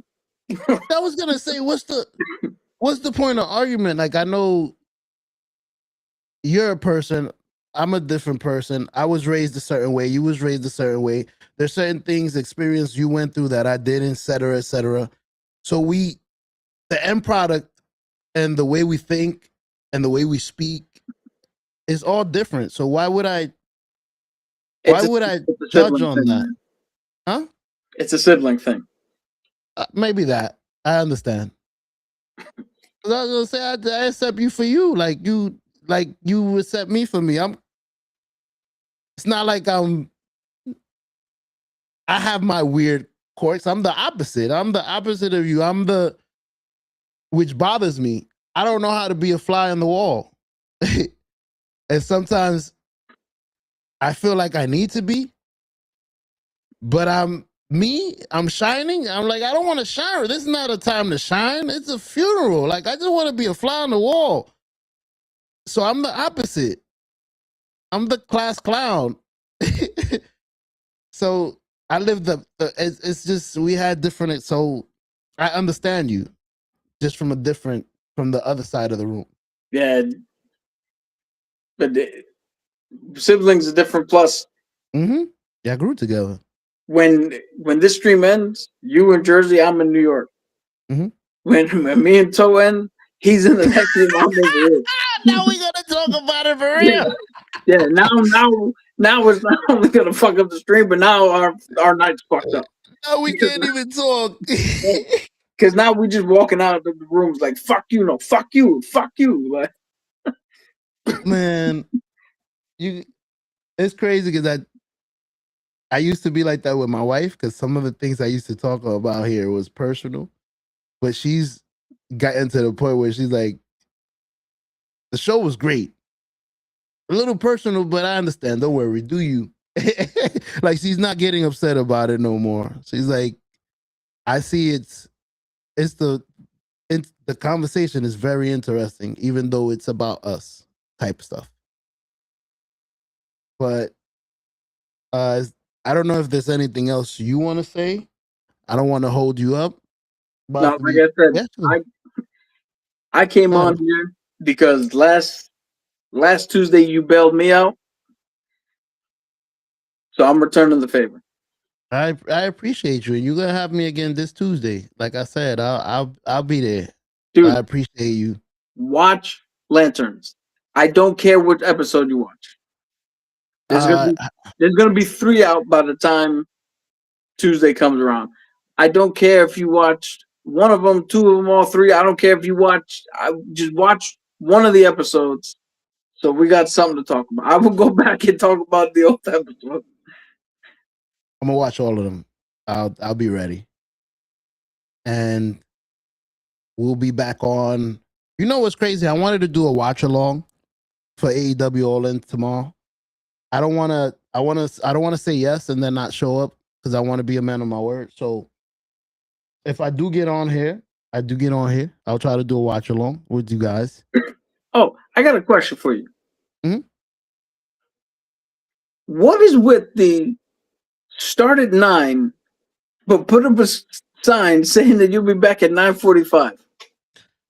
You want me to be honest? Toe is so used to getting on at 9. And I've seen actual people when I'm late in the chat talking like, hey, what's going on? They're used to Toe being on at 9. So I spoke to Toe and I told him there's sometimes that, like, I walked in the house at 9. I need a few minutes to get ready, take my clothes, my uniform off, try to get my brain ready for streaming. But at the same time, I want to let the guys, whoever shows up at 9, know that there's gonna be a show. Like I don't want them to show up at 9 and be like, okay, they're not gonna be here today, so we're not gonna show up at all. So I'm like, I told him I'm gonna put a little sign up at 9 for the people that do show up on time, letting them know when I'm gonna be present, instead of just showing up by surprise. Maybe they're not catching me. That makes logical sense. Yeah, so I was like, instead of the day before, I'm like, you know what? I'll get on. Told me, get on whenever you get on. I'm like, I'll get on whenever I get on. And I didn't even make it on. I was like, you know what? So it also motivates me to not sit down and go to sleep. And I have my stream on. I got to get down there. Because when you came on, I heard wrestling in the back. Like, you were moving a chair, you were doing some other stuff. And I'm like, is he waiting until 9:45? Or is he... Like, I was confused. No, I got down here a little earlier than 9:45, so I could actually be around.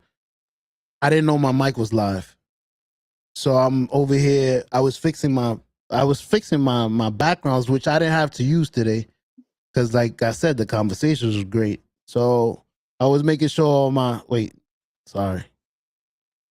I was making sure everything was where it was supposed to be. Like, I was messing around with all these. Making sure my play, like everything should be good. So I was fixing everything. That's what you was hearing. I was just getting ready. I was trying to be like Toe. Toe motivated me to be ready. Be ready a little earlier. Be professional. So when we do have this show running and making money and stuff like that, we keep it running the same. All right, well, on that note, that's what I was going to say.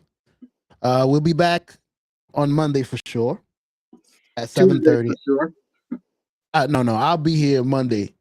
No, I'm going through the days. Monday for sure. Oh yeah, Tuesday for sure. Monday. Now I'll give you a warning. I may be late because I do work out of somewhere that's a little further, but it's not gonna be too late. I'll make sure to rush back. But I'll be on Raw. Raw goes on to 10. I'll make sure even if I get here at 9, I watch Raw from 9 to 10, make some clips. And like he said, Tuesday we're back at 9. And from there, I'll let you know. Make sure you like, make sure you subscribe. Joseph, appreciate your input.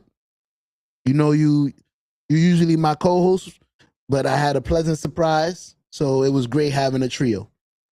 But anyways, this is your friendly neighborhood Knucklehead signing out. Good night, guys. Appreciate you.